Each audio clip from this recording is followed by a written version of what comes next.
உதயநிதி ஸ்டாலின் சினிமாவுல ஜெயித்து இன்னைக்கு அரசியலிலும் நல்ல ஒரு உயர்ந்த இடத்துல இருக்காரு. ஆரம்பத்துல இவருக்கு நடிப்பு சரியா வரலனாலும் கூட அதுக்கப்புறமா அதுல அனுபவம் வந்த பிறகு நல்லா நடிக்க ஆரம்பிச்சாரு. இவர் நடிக்கும் போது பல நடிகையோட கிஸ்கிஸ்கப்பட்டாரு. அப்படிதான் 2019ல ஜஸ்டிஸ் ஃபார் உதயமான பேபின்னு ட்ரெண்ட் ஆச்சு. அதுக்கு காரணம் உதயநிதினு சொல்லப்பட்டது. அண்ட் மாமன்னம் படத்துடன் நடிப்பதை நிறுத்தி கொண்டாரு. பார்க்க எளிமையான தோற்றத்துடன் பழகிறதுக்கு இனிமையானவரா உதயநிதி இருந்தாலும் கிசுகிஸ்கள் மட்டும் இவரை விட்டு வைக்கவே இல்ல. இவரை சுற்றி கிஸ்கிஸ்கப்பட்ட நடிகைகளை பற்றி தான் இந்த வீடியோல பார்க்க போறோம்.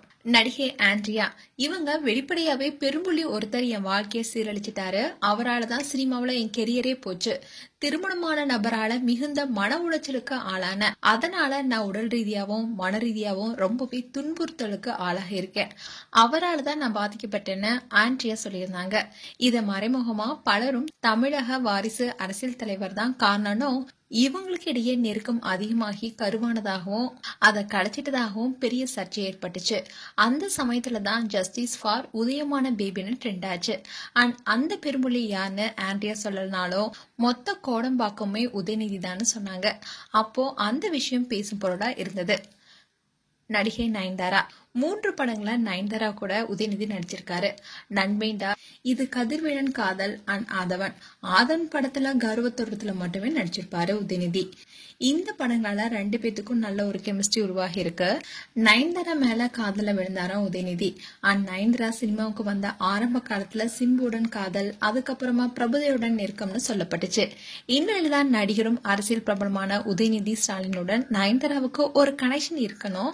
அண்ட் விரைவில் நடிகை நயன்தாரா அண்ட் உதயநிதி ஸ்டாலின் மீது போலீஸ்ல புகார் கொடுப்பென அமைச்சர் ராஜேந்திர பாலாஜி கூட சொல்லி பரபரப்பை ஏற்படுத்தினாரு. அது மட்டும் இல்லாம உதயநிதி அலுவலகத்துல நயன்தாரா போட்டோ இருப்பதா சோசியல் மீடியால ஒரு நியூஸும் மயிலானுச்சு. அதுக்கப்புறமா தான் அது எடிட் செய்யப்பட்டதுன்னு தகவல் வெளியானது. அண்ட் நயன்தாராவும் உதயநிதியும் பல இடங்களை சுத்தியதாகவும் சில போட்டோஸும் கூட வெளியானது. நடிகை ஹன்ஷிகா இவங்க முதலா உதயநிதி கூட நடிச்ச படம் தான் ஒரு கல் ஒரு கண்ணாடி. இந்த படத்துல ஹன்ஷிகாவுடன் நெருங்கி பழக்கும் வாய்ப்பை பெற்றிருந்தாரு உதயநிதி.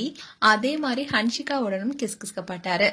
அதோட உதயநிதி ஹன்ஷிகாவோட பல ஹோட்டல்ல சுத்தியதாகவும் கூறப்பட்டது. நடிகை நிவேதா பெத்துராஜ் இவங்க உதயநிதி ஸ்டாலினுடன் பொதுவாக என் மனசு தங்கம் படத்துல மட்டுமே நடிச்சிருந்தாங்க. இப்படி ஒரு படத்துல மட்டுமே நடிச்சிருந்தாலும் இவங்கள சுத்தி ஏகப்பட்ட வதந்திகள் சோசியல் மீடியால வயலானுச்சு.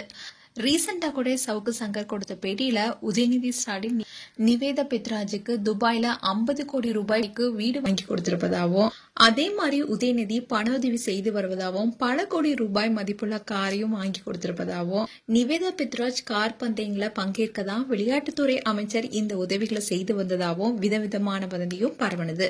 ஆனா நிவேதா தரப்புல இருந்து இது எல்லாமே பொய்னு அறிக்கையும் வெளியிட்டாங்க. நடிகை ரெஜினா சரவணன் இருக்க பயமன் என்ற படம் மூலமா 2 பேரும் ஜோடி போட்டு நடிச்சாங்க. படத்திலேயே இவங்களுக்குள்ள ஒரு நல்ல கெமிஸ்ட்ரி உண்டாயிருக்கும். அண்ட் எம்புட்டி இருக்குது ஆசை என்ற பாடல ரொம்பவே கிளாமரா நடிச்சிருப்பாங்க ரெஜினா. இந்த பாட்டுல 2 பேருமே ரொம்ப க்ளோஸா நடிச்சிருப்பாங்க. அண்ட் இந்த படத்தை தொடர்ந்துதான் பல இடங்கள ஒன்னா சுத்திதாவும் கோலிவுட் வட்டாரத்துல கூறப்பட்டது. இப்படி உதயநிதி சில படங்கள் நடித்திருந்தாலும் கூட பயங்கரமா நடிகருடன் கிஸ்கிஸ்கப்பட்டாரு. அண்ட் இப்போ தீவிர அரசியலா இறங்கிட்டாரு. உதயநிதி மக்களுக்கு பல நல்லதையும் செய்துட்டு வராரு. இப்படி பலருடன் கிஸ்கிஸ்கப்பட்டாலும் என்ன நடந்தது என்பது அவங்களுக்கு மட்டுமே வெளிச்சம். மேலும் இது போன்ற வீடியோஸை பார்க்க நியூஸ் தமிழ் கிளிட்ஸ் சேனலை சப்ஸ்கிரைப் பண்ணுங்க. மறக்காம நோட்டிபிகேஷன் பட்டனை கிளிக் பண்ணுங்க.